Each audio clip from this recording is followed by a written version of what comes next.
Greetings and welcome to Potentials. This is Lija, and today we have Ed Kabursky, and he's going to be sharing his information on electrogravitics and the HoverCar. So thank you, Ed, for coming on. I really appreciate it. This is your first podcast, and I'm really thankful that you're choosing to do it here with me. I appreciate it. Reveal your information. Thank you, Lija. It's an honor to be with you today, actually, to do this presentation. This presentation was done a few weeks ago at Worcester State University. And again, that was the first time it's ever been done in a university. So this is probably the first time that people will actually be seeing this. So it's an honor to be here.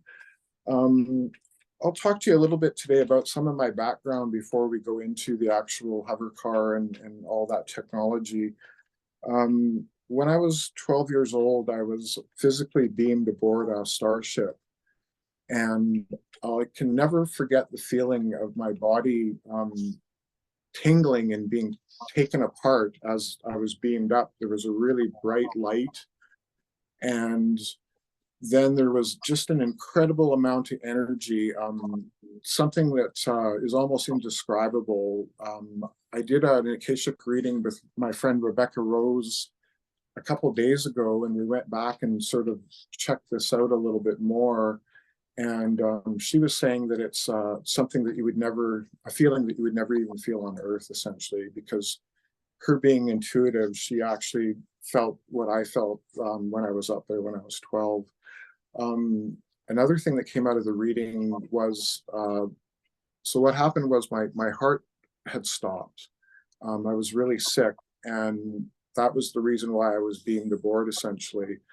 And I can remember hovering or levitating, not hovering, but levitating heart to heart with an extraterrestrial. And there was a conversation there. And I do remember the conversation, and it was like, it went sort of like this. He said, "You don't have to go back." And I said, no, I want to go back. I want to finish my mission. So then I was physically beamed back down, and I walked out into the kitchen where I was staying at my grandma's place, and my father was there, and they picked me up and they took me to the hospital, and I wasn't actually expected to survive the night. I had double pneumonia, essentially. Both my lungs were full of fluid. Plus, Rebecca had revealed with that Akashic reading a couple of days ago that my heart had actually stopped at that very moment that they beamed me up. So they essentially saved my life at that point. And I've never been the same since. I've always been a little bit different. I'll go into a little bit about what we're going to talk about today. I'm an advanced propulsion expert.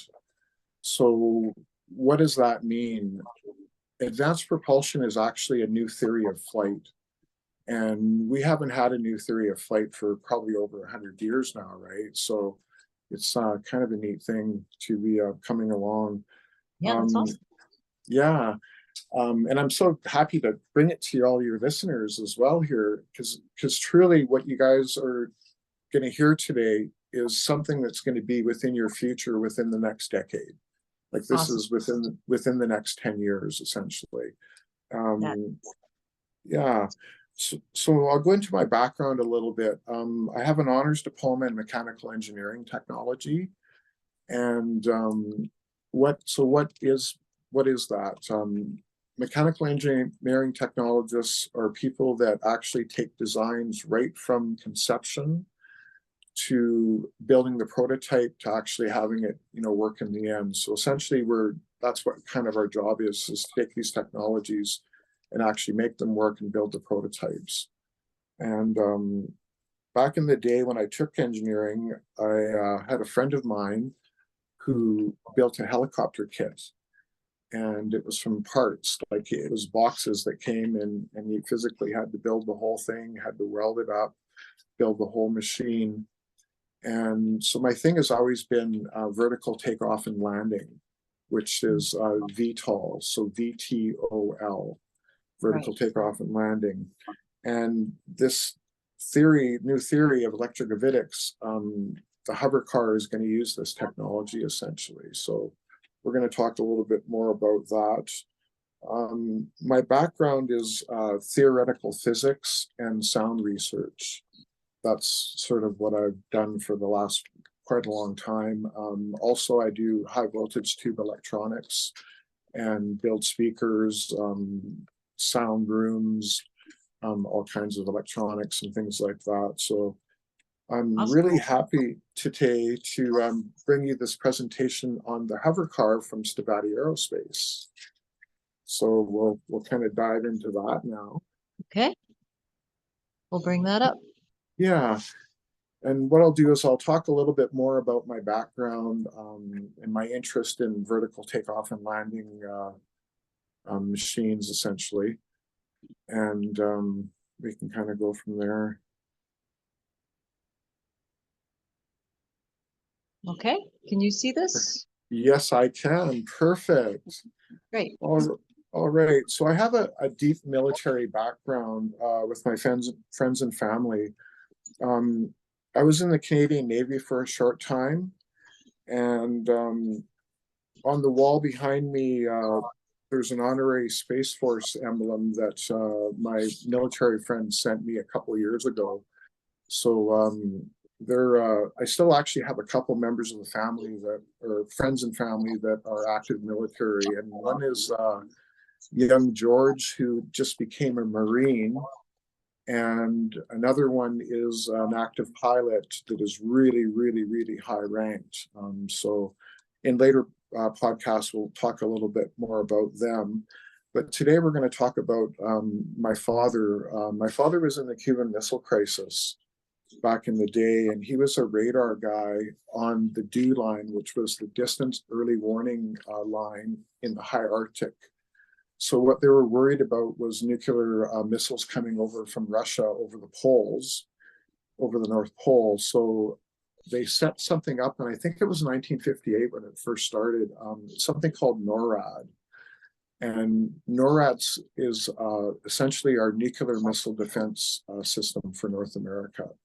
So my father was involved with NORAD, and in this picture here, you can see a dome in the picture. Now that's actually the headquarters of NORAD in the high north. So that picture came off the internet, but there's a picture in the lower, would be left-hand lower.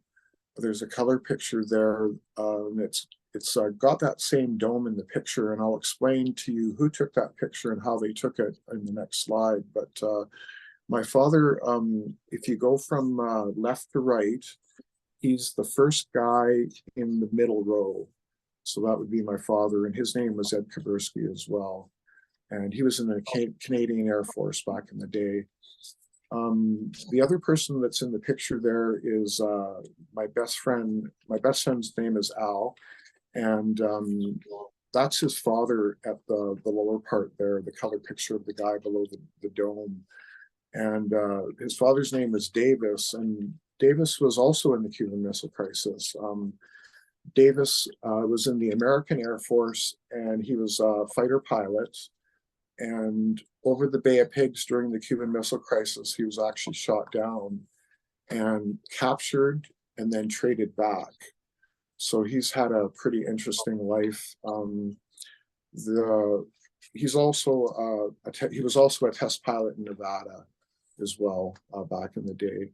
So that's my best friend's father there. Yeah, we can go on to the next picture or the next slide, please. All right. Let's see. How do I get back there? Okay. So I talked a little bit about my best friend, and this next slide will Can you see it? no, actually I can't. Okay. All right. Let's get back in. Sorry. No problem. Yeah, so the next picture will be my best friend Al, who that's his father in the lower. Yeah, I'm gonna get. I have to go back in and out every time, I guess. Yeah, no worries, no worries. I love that chart you have on the wall behind you there. Thank you. Can you see this one? Yep, yep, Okay. perfect, perfect. Okay, so this is actually my best friend Al. He's a helicopter pilot, and Al actually, when he was young, that's what all these pictures are here. Al actually flew for the legendary Aero Arctic out of Yellowknife, Northwest Territories, Canada, and he essentially did a lot of adventures up north. And the one picture that's in the lower right hand corner is him standing beside a helicopter that's on floats. Now they use floats because if they go down in the high Arctic and they're over water, they need to have floats on. So that's kind of a safety thing.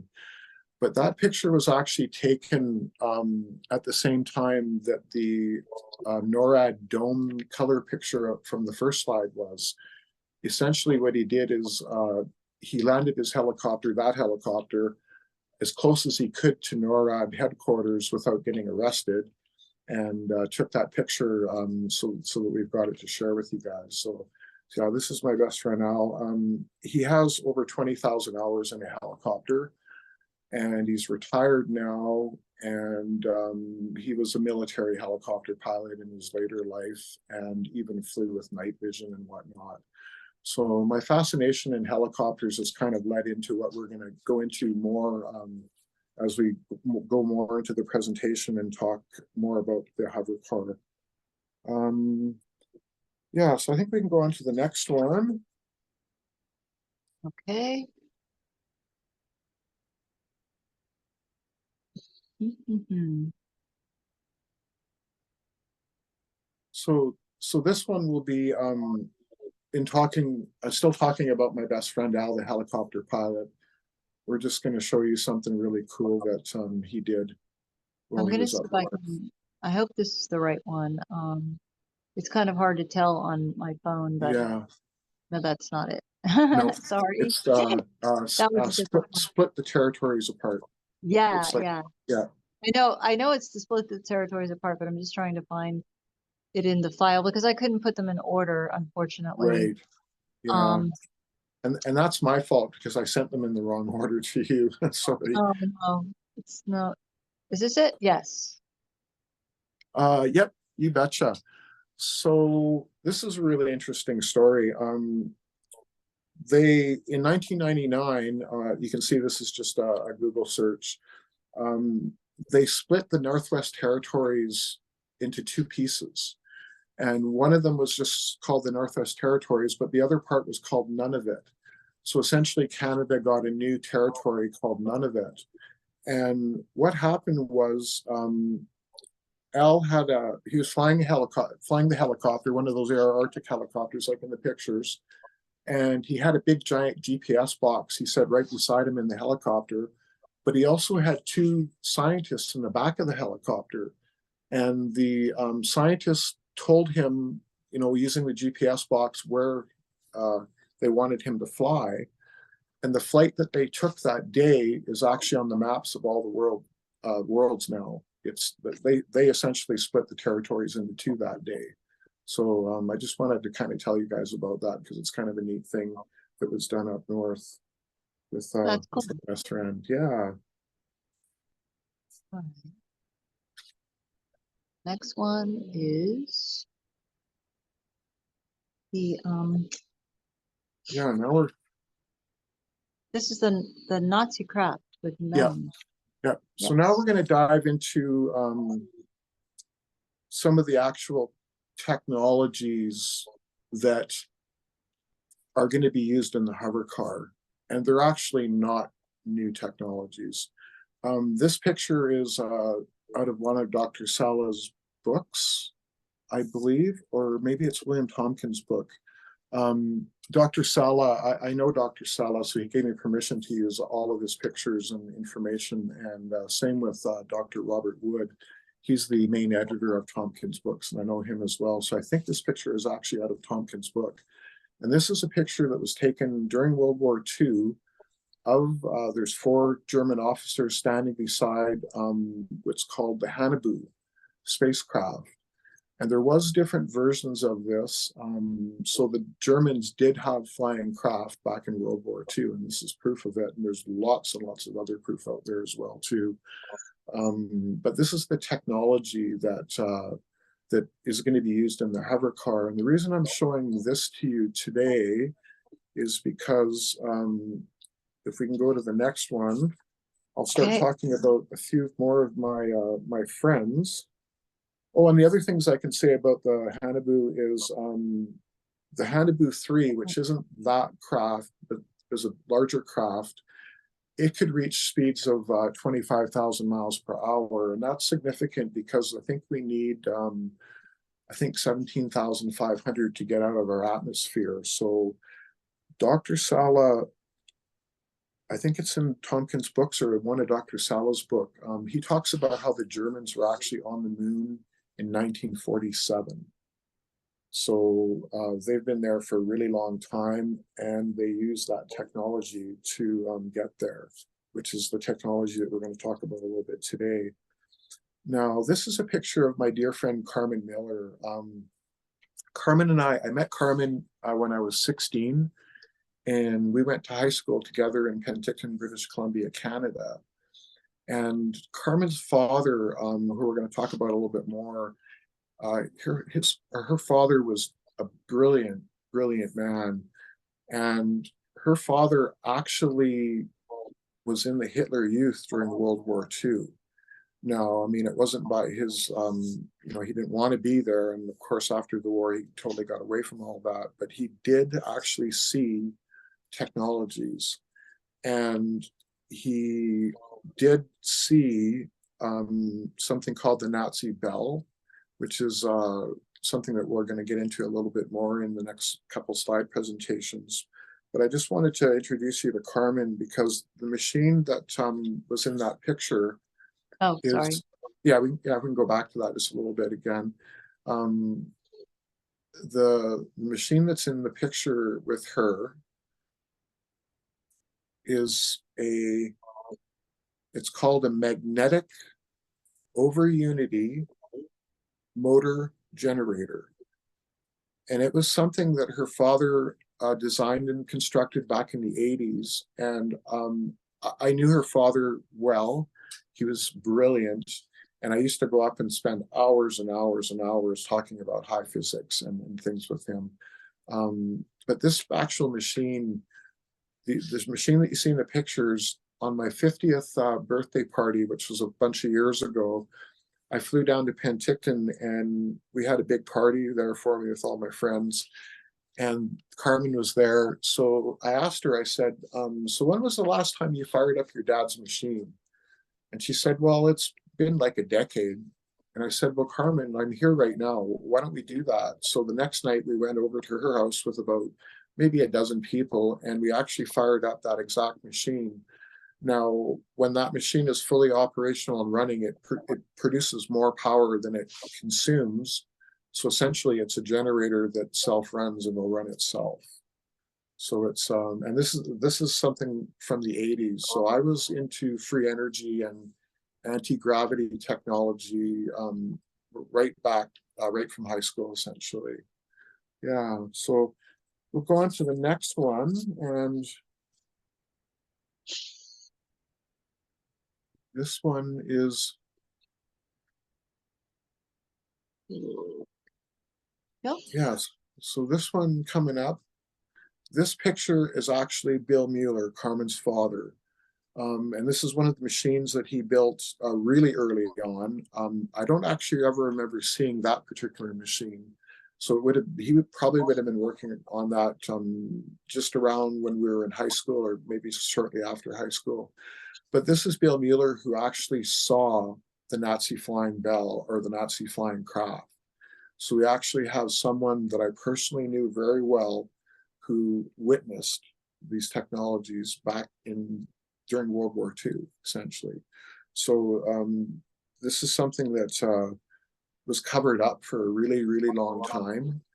And just recently, in 2019, the Navy released something called the Pius patents, where a lot of this technology is starting to be released and come out. And that's what we're going to talk a little bit more about. So if we go to the next one, it'll be,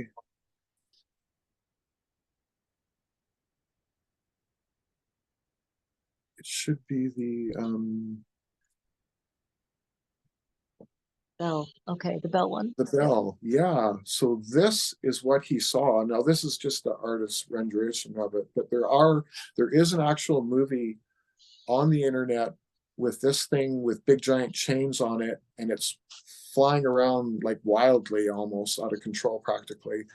And it's chained up to something called the henge. And the henge is a big concrete structure that they built to tether this thing down so it didn't take off and disappear. Now, there's a couple things about this.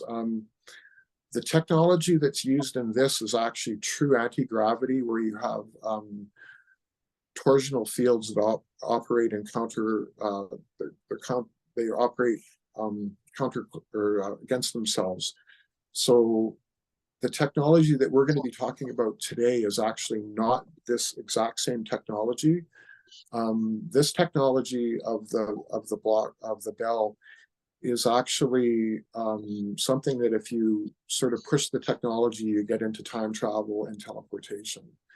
So the technology that we're going to talk to you today about with anti-gravity and the HoverCar is not this technology, but is similar because they still float essentially. They hover essentially. Yeah. So then we'll go on to the next one, and the next one is really cool because this is. I'm trying to remember what it looks like. Oh, it should be Paul. Paul. The picture of Yes. Paul. Yeah. Oh, a picture of him, right. Okay, it's Yeah. hard to see these pictures. Yeah. They're Is him? small. Yeah, Hey. there it is. There it is. Okay. Yes, Yeah. his head was cut off in the picture, so I found it. But yeah, it is. Yeah. So this is Paul Laviolette, and I had the honor of having contact with him a couple times before he passed away. He passed away December 19th of 2022. So it was fairly recently. And I'll tell you a little bit more about him, and then I'll tell you something very special that happened to me that relates to Paul. So Paul was an astrophysicist. He looked at the very large planets and the universe itself. But Paul was also a quantum physicist. So Paul did both. He did the very, very large and the very, very small. And Paul literally was a genius. Uh, Essentially, what Paul did is he came up with something called subquantum kinetics. And people always ask me, well, what does that mean? Well, people have heard of the quantum level. Subquantum means below the quantum level. So Paul asked a really, really, really interesting question. He said, what makes up the quantum? What actually are the building blocks of the universe that make up the quantum that make up everything else in our universe? So he essentially started right from the building blocks.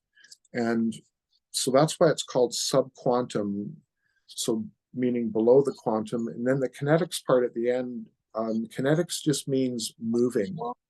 So in this case, subquantum kinetics is at the very, very, when you look at the very, very core structure of the building blocks of our universe, it's actually nothing but a wave. It's actually sound. Sound comprises everything in our universe, sound and frequencies. So this is really important. And Paul Laviolette, when I contacted him, I brought him some of the anti-gravity technology that I'm going to talk to you about with Stavatti Aerospace. And it was really interesting because he had never really seen it, his concepts being used. And I think he saw this before his death. And the reason I know that is because recently I had the honor of being asked into the Starburst Foundation. And Starburst Foundation is something that Paul set up, and it's his foundation. And every Sunday for, it was every Sunday for the last 5 years before he passed away, he spent on Zoom calls with a handful of guys, like I think there's half a dozen guys that he spent time with. Well, I didn't get to spend time with him directly because he had passed away, but recently I had the honor of being asked into the Starburst Foundation as a new member. So I have the honor of saying that I'm a part of that. And now every Sunday, we have like 4 hour Zoom calls, and all we talk about is subquantum kinetics. And recently, I think it's next weekend, Brendan, who is the CEO of Starburst Foundation, and he's also an astrophysicist, he's going to be doing a presentation at APEC with Tim Ventura. And APEC is the Advanced Propulsion Engineering Conference. So it's where all the nerds like me go to talk about the technologies and anti-gravity, things like that. What I did is I released some study notes from Paul, and as we go into the presentation a little bit more, we'll talk a little bit more about that stuff. So yeah, I think if we go on to the next one, it should be the cover. Yep.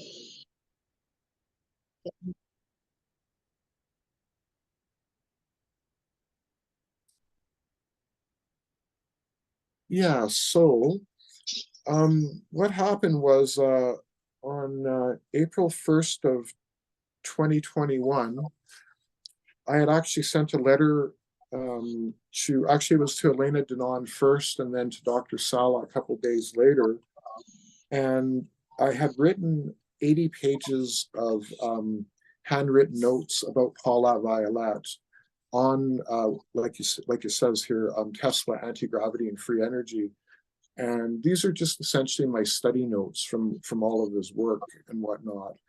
But I realized that perhaps I should be sharing this information with the world. So April 1st of 2021, I asked Dr. Sala and Elena Denon a question about releasing these papers. And in fact, I released them first to Elena Denon. She was the first person to actually get them. And then Dr. Sala a few days after that. And in the last couple of years, those papers have been released and sent to certain people all over the world, essentially. And it's just talks about the technology of how things actually work. Yeah, so, and one other thing too is subquantum kinetics predicts anti-gravity. It's part of what comes out of the predictions of subquantum kinetics. So that's also why we're talking to you about Paul Laviolette today. And the next one. The next one is David Wilcock. Trying to remember what it looks like. Yeah, it's the Zoom call. Is this it? Yes. Is that it? Yes. Yeah, you betcha. Yep.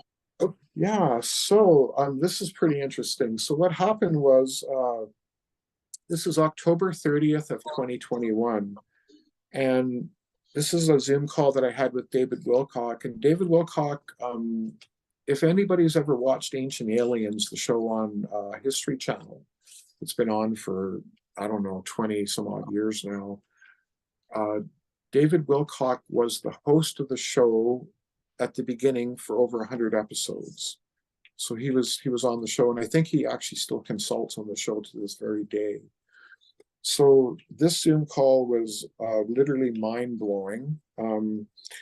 I was on the Zoom call with David Wilcock when he told us they had bought Stavatti Aerospace to produce hover cars with technology, with anti-gravity technology. So in other words, we're going to use a new theory of flight and build these hover cars. So this is the actual Zoom call from that day with him. There was a whole bunch of other people on the Zoom call as well, too, when he revealed all this to the world, essentially. And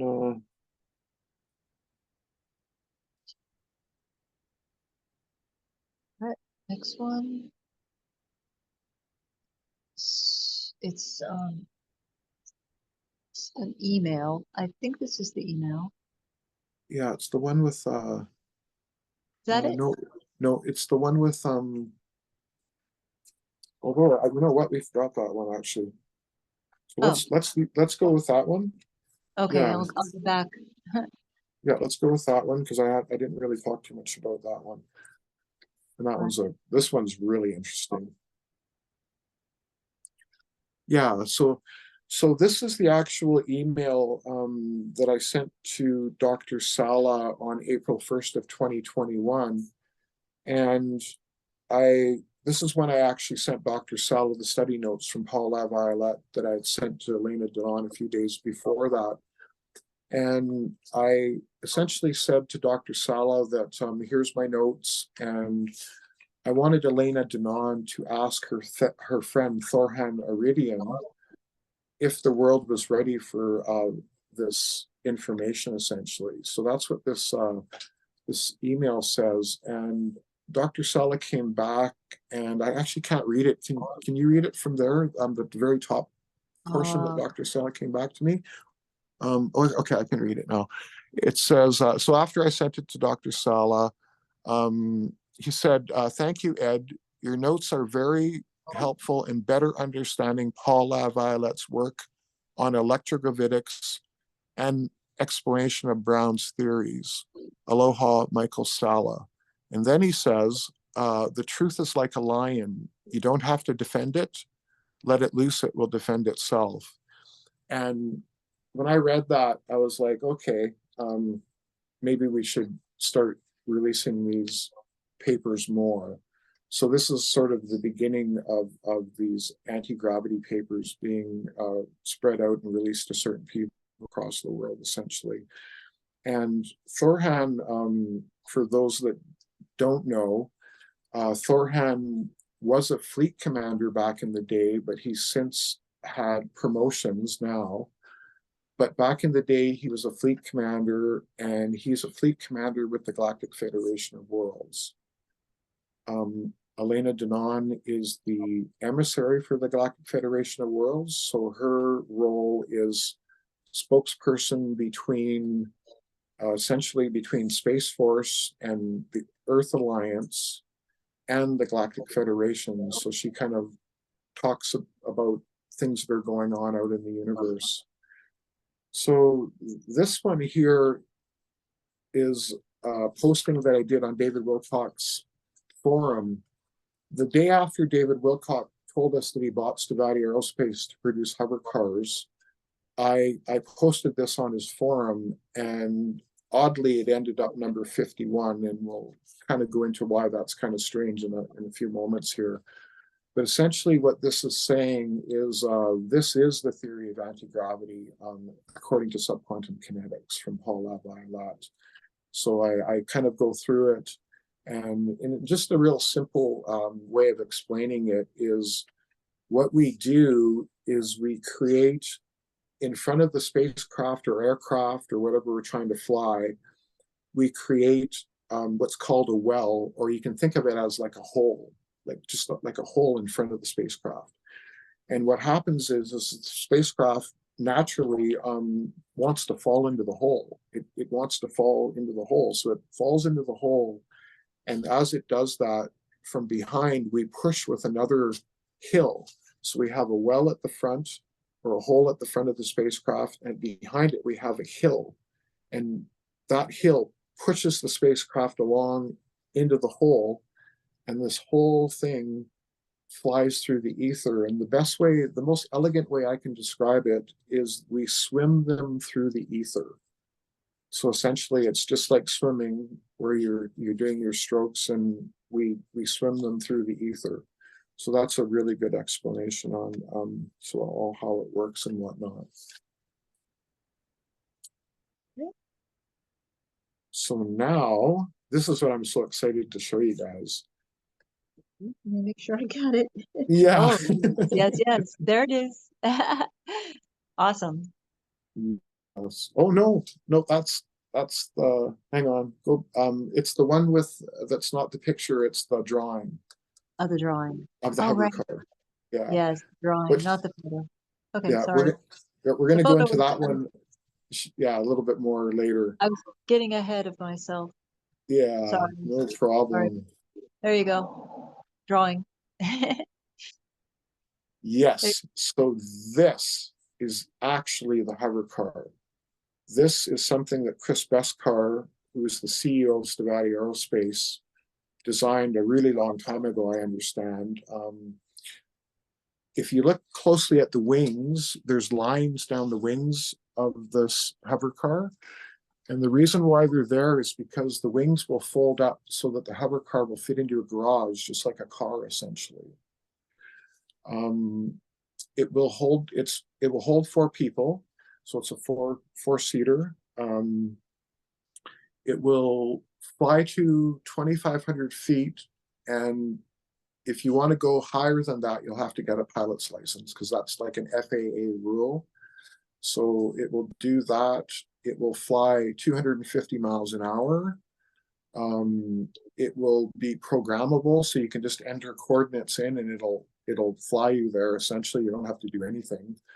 The other thing that's really important to know about the HoverCar is it will have an onboard power supply that will never need to be plugged in, ever. And in fact, there'll be enough excess power if, let's say, you wanted to go, and I don't know why you would want to do this, but if you wanted to go maybe do some camping and take your big screen TV with you in your HoverCar, you would actually have power to plug it into, essentially. Andrea, the lady from the university, asked how many Hales of Bay would fit in it. And I laughed and I said, well, I think maybe 8, because like it's 2 bales per person, so you could probably put 8 bales of hay in there. And yes, you will never have to pay energy costs to operate this thing.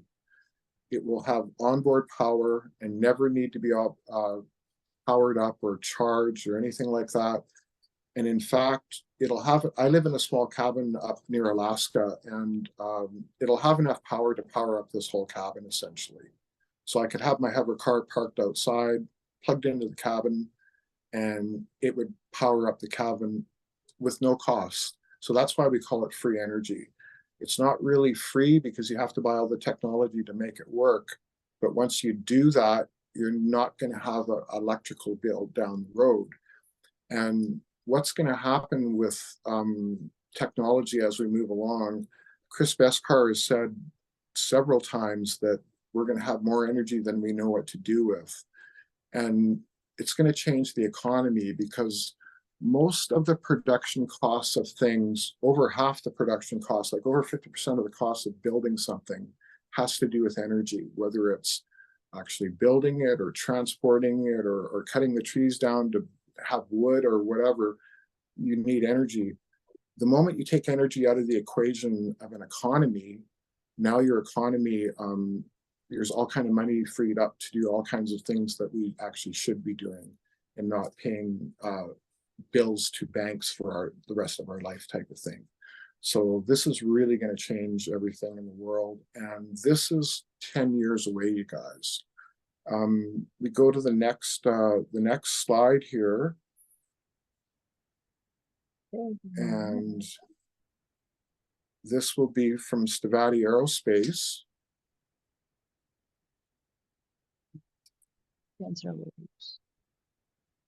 Okay, it's coming up. Yes, so this posting, you guys, is actually from Twitter. I took it probably, I would say March or April. But if you guys go back into Stavatti Aerospace's Twitter account and go back into this year, I know it was this year sometime, you will find this, and it literally says no fans, no rotors, no blades. So how does this thing fly? Well, it's going to use electrogravitics or anti-gravity technology, which is essentially sound. We use sound to fly these things, and that's why I'm kind of an expert also, because I'm an expert in sound and theoretical physics, so that's also part of it. And if we can you make that a little bit bigger? And I want to read the I don't know which part you're. Okay, okay, that's good right there. Oh, it's a little bit. Yeah. Like, So see, yeah, just go or yeah, go back because so I can see the SM-2032 part. Yeah. So you guys, this SM-2032, that is actually the model number for the HoverCar. So they've actually already got a model number for it, and they've actually got prototypes. They're working on prototypes right now. So I'll read to you what it says at the bottom. It says a 4-seat, zero emission VTOL, so that's vertical takeoff and landing, personal air vehicle now under development by Stavatti Aerospace. And it has their address in Niagara Falls, New York. And that's where the prototyping facility is for Stavatti Aerospace. So people have asked me, how do I know all of this information? So if we go on to the next one,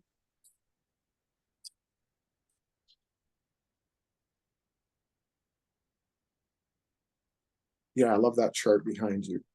the next one is Chris Biscar. Yeah, you betcha.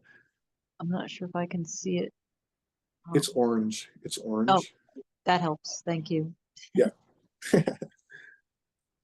Yeah. So how do I know all of this? Well, February 8th of this year, I live about 30 minutes out of town. And I was in town driving around one day and my phone rang and it was Dr. Depak, who is the chief scientist at Stavatti Aerospace. So Dr. Depak and I talked for about half an hour. And then on the drive home, by the time I came home, this was actually on my phone. And this is a text from Chris Biscar, who's the CEO of Stavatti Aerospace. And Chris Biscar is a genius aerospace engineer. He's the man that actually developed this technology at Area 51 a long, long time ago with a guy named Pete Peterson, a PhD Pete Peterson. And eventually Chris Biscar, I think in 1994, he started Stavatti Aerospace. Chris Biscar is a really interesting character.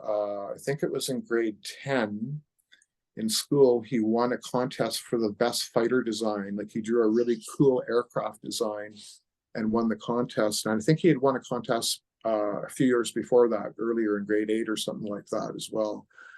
But by grade 10, the military was already starting to take interest in the young Chris Biscar because of what he had drawn.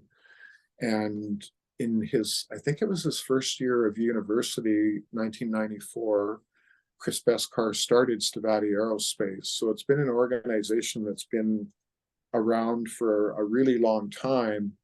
And originally, when Chris Biscar was introduced to me and a bunch of other people, it was introduced by David Wilcock, the owner of Stavatti Aerospace. He introduced him as the premier builder of spacecraft in the world. And at first it was like, wow, that's quite the statement. But it took me the better course of a year, at least, finding out about Stavatti. And this was before this text and phone call and everything occurred too, to really realize the depth of what was truly going on with Stavatti and some of the technologies that they had developed.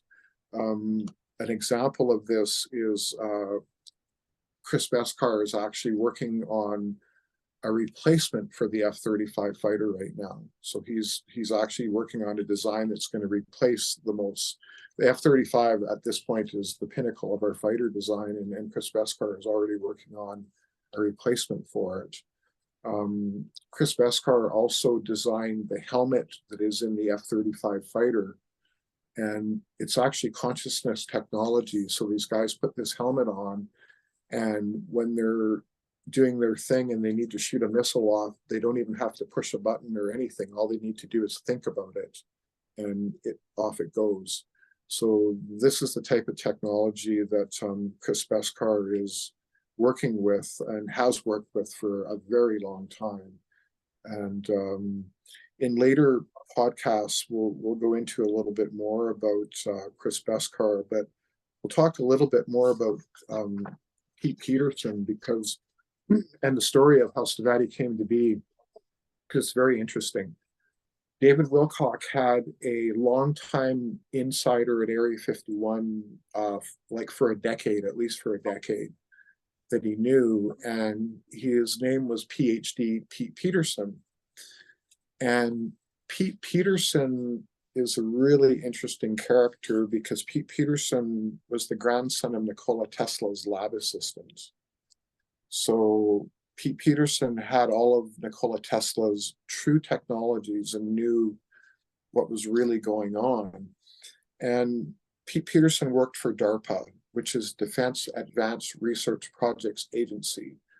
DARPA is the pinnacle of any kind of science with anything to do with the States, or even the world for that matter. DARPA is the pinnacle. And Chris Beskar, I believe Chris Beskar went to work for DARPA in grade 10, actually, is what I believe, but I'm not sure about that.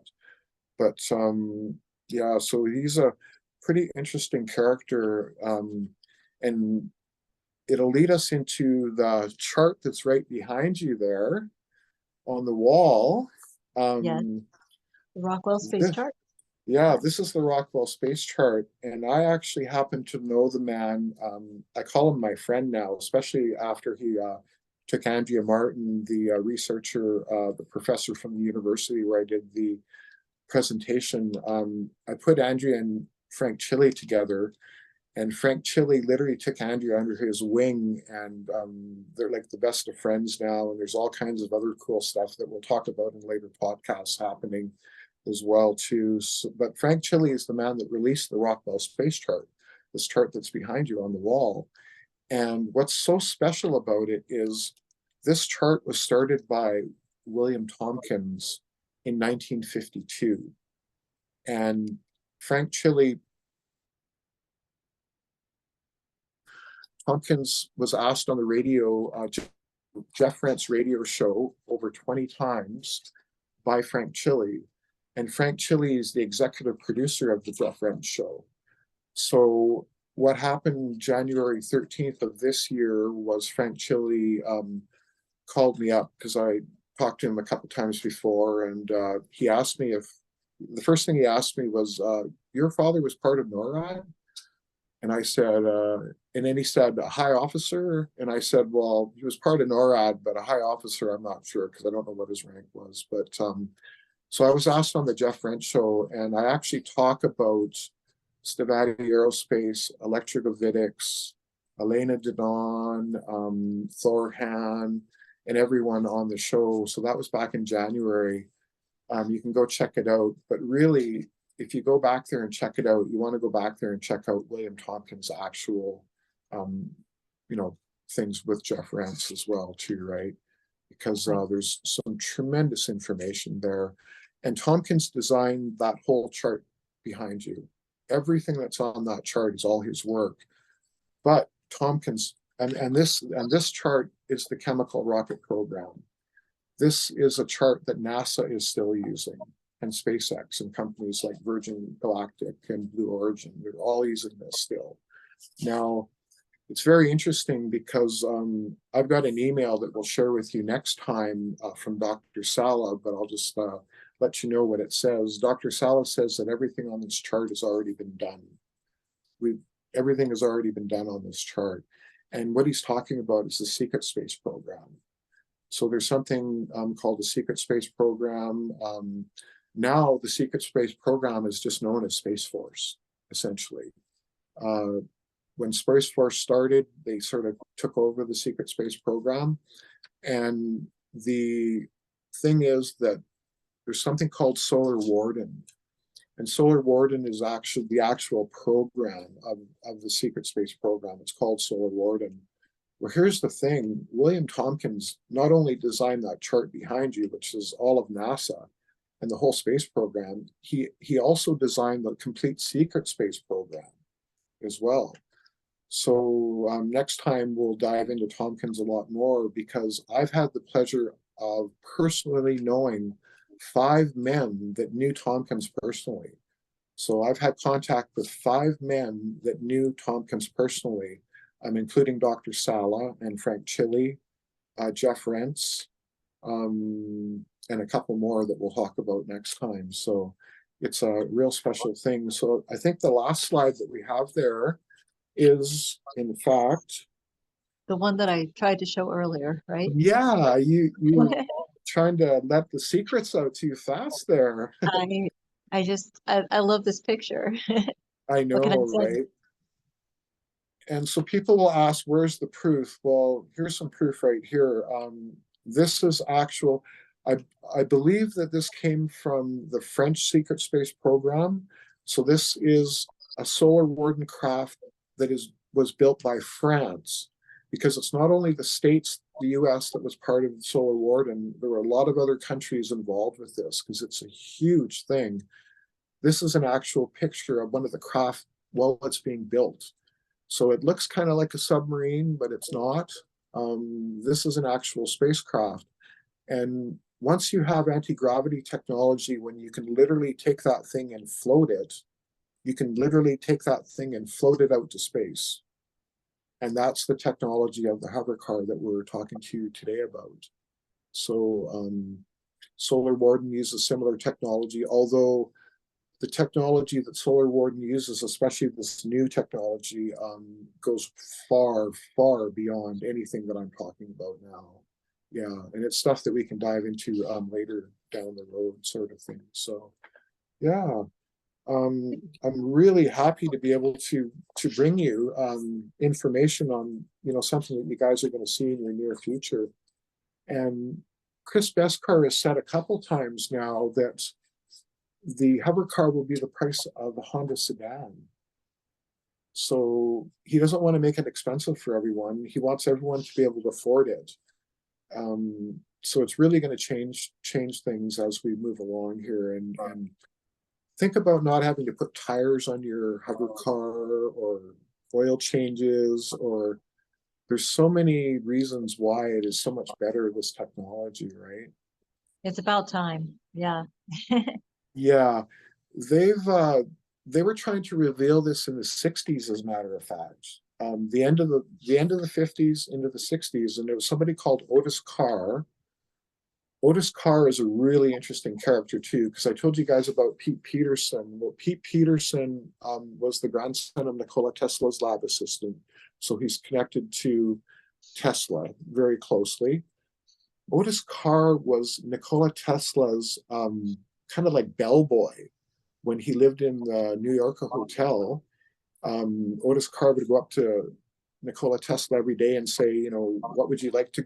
I'll get you newspaper and I'll get you some food, like to the grocery store kind of food. And he looked after them. And eventually Tesla, I guess he could trust him and brought him under his wing and taught him the technology. And they actually built something that we'll maybe dive into another time. But unfortunately, there are powers to be that shut it down big time. And we never saw it. Like we should have saw, I should have saw it as a kid. Right. I can remember the Jetsons. I don't know if you remember the Oh, Jetsons. yeah. Yeah. Well, that's the HoverCar, right? Right. That's it right Yes. there. Yeah. Yeah. Yeah. So it's so cool. That Yeah. is. Thank you for showing us all of this. Yeah, you're welcome. Yeah, and like I said, in the next few podcasts, we'll dive into more of the technologies and really dive into that space chart that you have there behind you. Yes. That I'm very excited to talk to everyone about that as well, and all that. But my connection to that chart is I know the man that released it to the world, and that's Frank Chili, a man I love to call my friend. Yeah, he's the most amazing soul we ever met, actually. Yeah, truly. Yeah. It's Yeah. amazing. So Thank you. Thank you. Well, I don't have too many questions because really I think you covered it all. Is there okay. anything else that you wanted to let us know, or to any more information that, I know we're going to have further podcasts, so I don't know how much more you want to put out Yeah. here. I will say that I haven't watched it yet, but David Wilcock had a recent release of a video that somebody that I know told me about. And he said that there was, it's the same generator that's going to power up the HoverCar. They're going to make it a standalone, and so that you'll be able to take this generator and again plug it into this cabin and power up the cabin. And Okay. it's not going to be that expensive. I don't remember the exact cost because I haven't watched the video yet, but I do know about it because I actually have a lot of information on both these gentlemen, Chris Beskar and David Wilcock, with Stavatti Aerospace, and some of the things that they're doing are truly amazing, Yeah. truly amazing. Yeah, they're literally inventing our future. Oh, the other thing I will say is that Donald Trump has been campaigning on something called Agenda 47. Mm. And part of Agenda 47 is building an air mobility transport industry. Now, Wow. literally, he is talking about Stavatti Aerospace and the HoverCar. And you actually know, I've talked to you a little bit more about this in detail. So you know Right. a little bit more about the story of all that. But I will just say that when David Wilcock bought Stavatti Aerospace, he had to have a direct meeting with Trump while he was president in October of 2020, while Trump was still president. So um, we might reveal a little bit more as we go along with all of that as well. But Agenda 47 is based on building a hovercar industry, not only for you guys, because I'm in Canada, but Right. also the whole world, essentially. Yes. I was And wondering about that. Yeah. yeah, and they don't want it to be, when something new comes out and it's super expensive because no one else can have it, kind of. They Yes. That's not going to happen. I guarantee that there's going to be enough of them that they are going to be sold at the price that he said, like, maybe 50 grand or whatever a Honda sedan is worth, these days. And this again will truly change the economy because now you've got a vehicle that you don't have to pay gas, you will have to insure it probably, but there's a lot of maintenance costs that won't be there. Right. It's really going to free up a lot of money for people that are really struggling right now because Right. of Bidenomics. I'm just going to say it, right? Yeah. So So what about competition? Will there be other companies trying to do this? And okay, this is a very interesting question. One of the gentlemen that's in Paul Violet's group with the Starburst Foundation, he actually works for a major car company in Detroit. Now, he hasn't said which one. I have a really good idea about it, and he's a very interesting character. He's an AI expert who writes AI programs that learn from AI programs. So his job is actually to look after all of the information that in the cloud that allows the cars to self-drive. So there is competition, like you say, because that's in Detroit. I won't say who it is because I'm not sure. I think I know who it is, but I won't say. So there is competition, and there is even a hover car recently that came out. I can't remember the name of the company, but it's not a true hover car because what it is it's like a drone. It's got propeller, like how it said no fans, no rotors, no blades. yes. Um, these have blades just like drones, and what it is it looks like a car because they've made a body around it like a car that's transparent to the air, essentially, right? The air can Right. flow through it, but it looks like a car. So Hmm. it's going to be maybe the first hover cars you're going to see, but it's not going to use anti-gravity technology. Right. That is not anti-gravity Would technology. it have a vertical takeoff and land as well? Or it wouldn't? Yes, yeah. It would. There is. In fact, there's one. I'll send it to you in the next few days when I find it. But there's a version that came out of China that I've actually got a picture of, Mm. and they've already had like 1,000 flights, already test Wow. flights of it, right? As a matter of fact, I think maybe even within this year or next year, it will be operational in China. But again, it's got four propellers. Um, Right.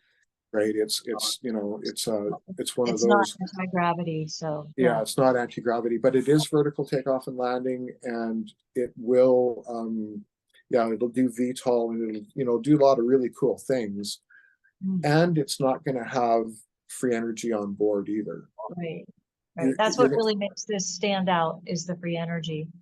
yeah, Also, I'm wondering how would this affect something like Tesla, the Tesla company, Elon Musk's Tesla.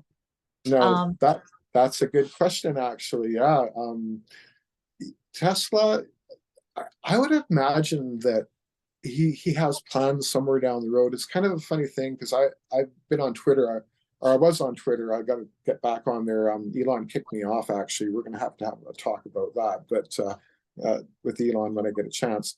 But yeah, it's pretty neat because it is coming along, essentially, the technology. But I think Elon's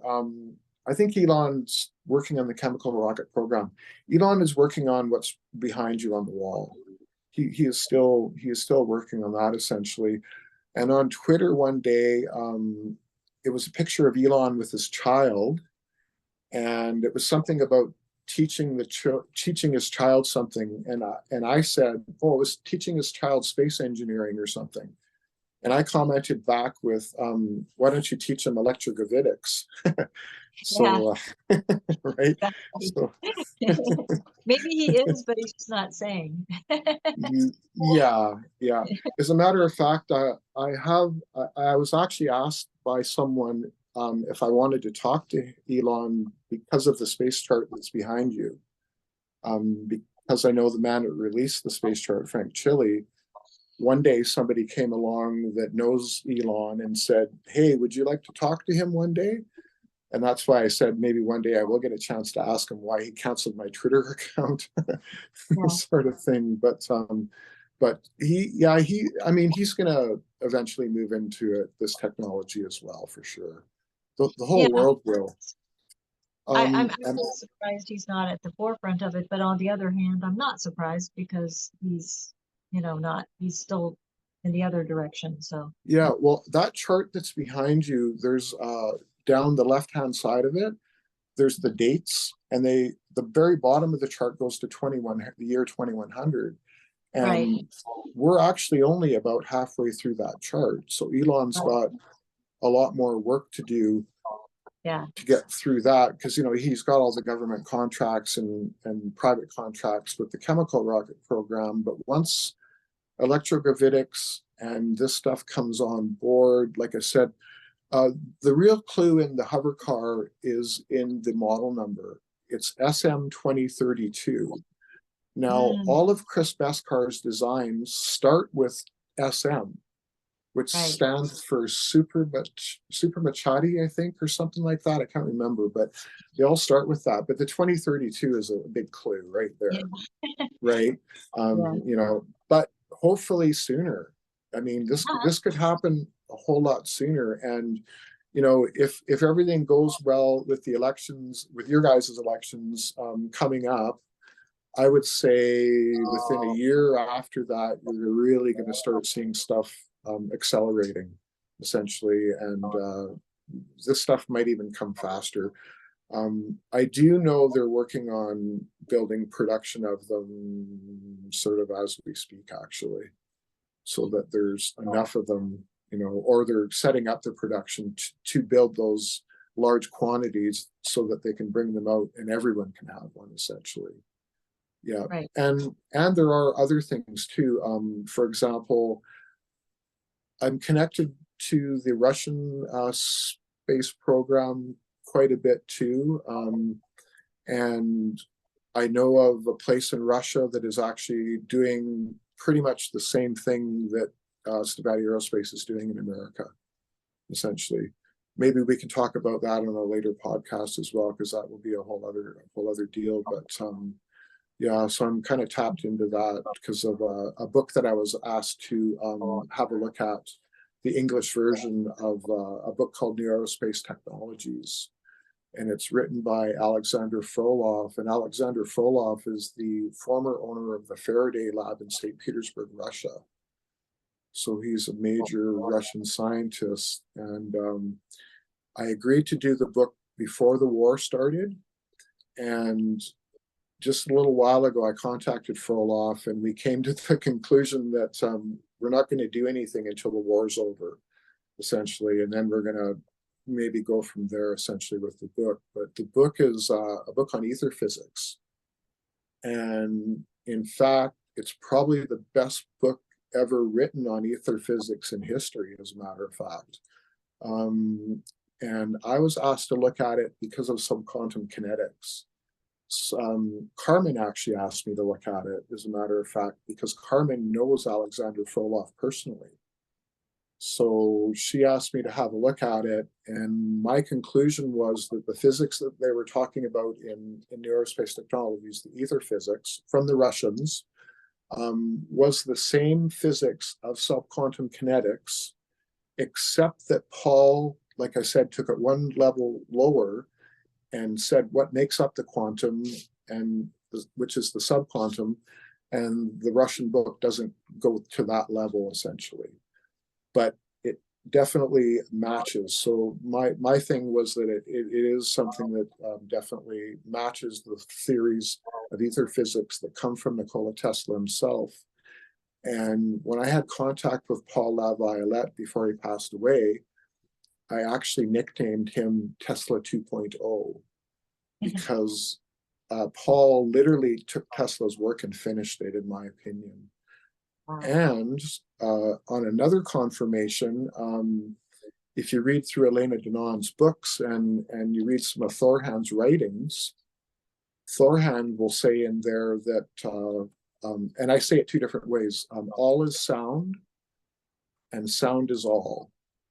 I don't remember which way he says it, but I always say it both ways, because that's what is the true building blocks of our universe in our dimensions that we're in now. So it's pretty interesting stuff. Yeah. Yeah. Interesting. Well, thank you for your presentation and for giving us all this information. I do appreciate that, and for You're coming on my show. welcome. It's been an honor and a privilege to have you, and look forward to future podcasts with you and more information. And yeah, just keep doing what you're doing. I think it's awesome. Definitely. Thank you. Yeah. So next time we'll talk about that chart that's right behind you on the wall Yes. there. Yeah. Yes. Yeah. Looking forward to that. Thank you. Sure. Okay. Well, We'll take. thank you everyone for tuning in, and we'll see you at the next podcast. And thank you, Ed. And ciao for now. Yeah. Thank you. Bye-bye. Bye.